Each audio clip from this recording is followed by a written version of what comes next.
Hey everyone, Hallie Tally here, Digital Diva and owner of Knights of Bytes. Today is Tuesday, August 27th, and I'm here with your daily business cybersecurity briefing.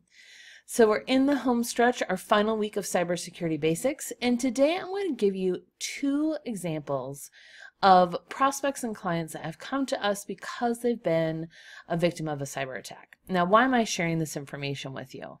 Well, it's simply because I know there's still a lot of small business owners out there that believe they're not going to fall victim to a cybercrime. They think their staff know what phishing emails look like. They can spot them a mile away, and they just don't believe that they're going to be a target, or they don't have anything of value.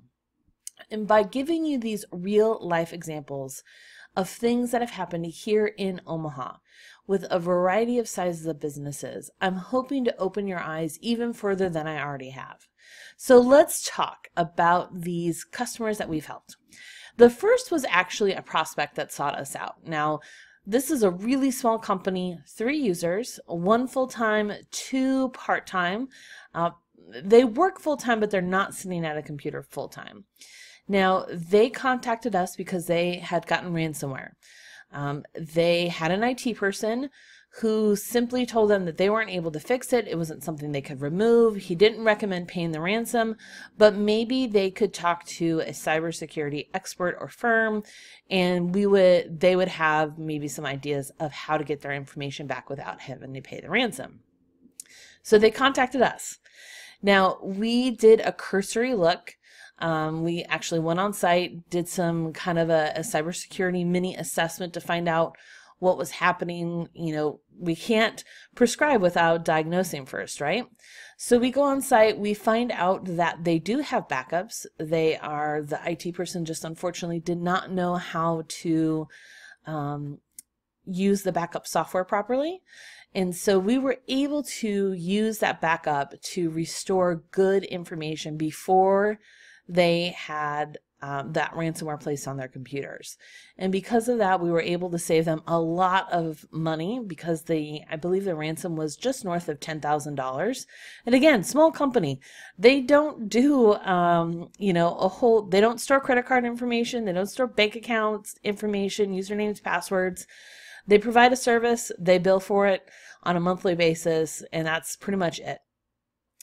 So this was a great example of a really small business who wasn't a target. Just by happenstance, they got ransomware. We were able to recover for them. Now, it certainly cost them out of pocket. They were also down for about 6 hours. Actually, I take that back. It might have been a full day that they were down, which meant that they couldn't bill anything out, which meant they had to pay their employees for essentially sitting there and not really doing anything. And then they were able to recuperate some of that the following day by invoicing their clients on that day. Now, pretty minor in comparison to some others out there, but it's a great real life example of how a really small business can fall victim to a cybercrime. The second example that I have is for a slightly larger business. They have 17 employees. Same kind of scenario. Now, they were a client of ours that did not have all of the cybersecurity protections that we recommend in place. This is something that probably happened about 2 years ago. So a lot has changed in a couple of years since we started really focusing in on cybersecurity for our clients. And this was kind of the, I guess, push forward, if you will, of why we decided to really push making sure that our clients had the best and the most effective cybersecurity defenses in place. This client simply had a guy who received an email, clicked on a link, boom, infected with ransomware within, I think it was within an hour. And this one was pretty big. Thankfully, we had good backups in place and we were able to restore from earlier in the morning. But had we not, that ransomware actually got into their server and was spreading through the network pretty quickly. And it was pretty much messing everything up. So those are two great examples of, and again, that business didn't store credit card information, bank account, username, passwords. It was a regular run-of-the-mill business.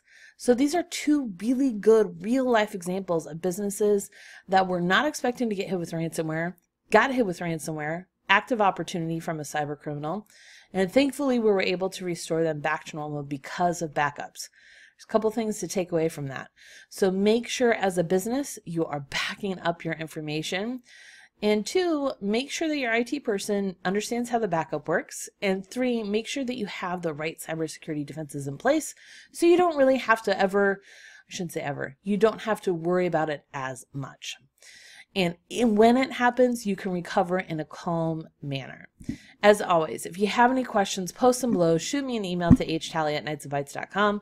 This video will be posted on our Facebook, LinkedIn, and YouTube channels, so please like, follow, and share from those platforms. Have a great day, everyone, and safe computing.